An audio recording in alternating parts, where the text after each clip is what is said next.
Não, com cuidado. O que tem, rapaz? Vaca não tem nada não, rapaz. Tem perigo não.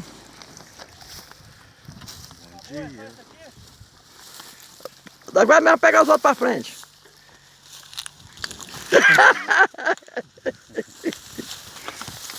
É bom cortar qualquer jeito. Você acaba com a boca do alicate. A tesoura tem no chão. Aqui, o tesourão já Também já foi. Aí acaba com a boca do alicate. Que nem um arrebentou ali que... Uhum.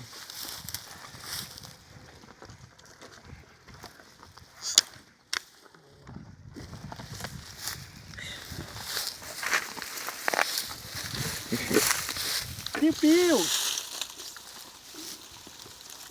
Pipiu!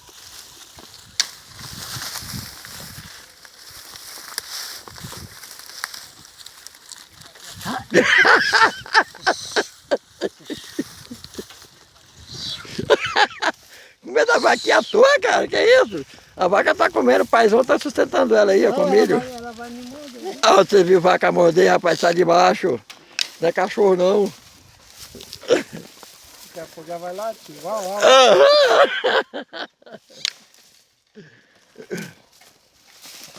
Ai, ai.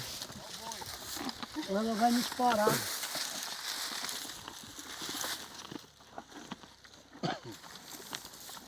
Rapaz, ela vai me morder de mim. Tem debaixo do mar, né? Pois é.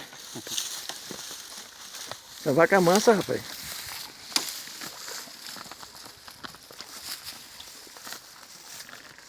Não, deixa eu terminar, porque desse jeito aí também. De que foi, rapaz? É, ele fica em cima de mim aqui. Ué, Faz mais pra lá. ué, quem é que tá em cima de você? Não. Você aguenta? Baixa. Baixa. Né, Wagner? Ele aguenta tranquilo. Abaixa aí.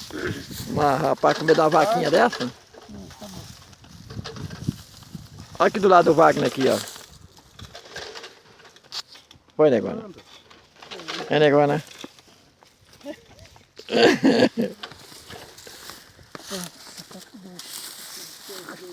Agora você tem que baixar, viu?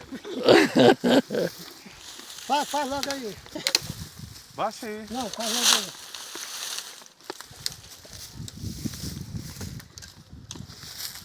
Eu não acredito de comer não. Coisa logo tudo. Coisa aí, então. Porque senão fica em cima de mim aí. Vai lá, rapaz. Não Vai. tem trabalho nem eu. Vai logo pra lá. Que firme é? Já tem dois embaixo aí, Vai, ô vai lá Xuxa. embaixo, lá.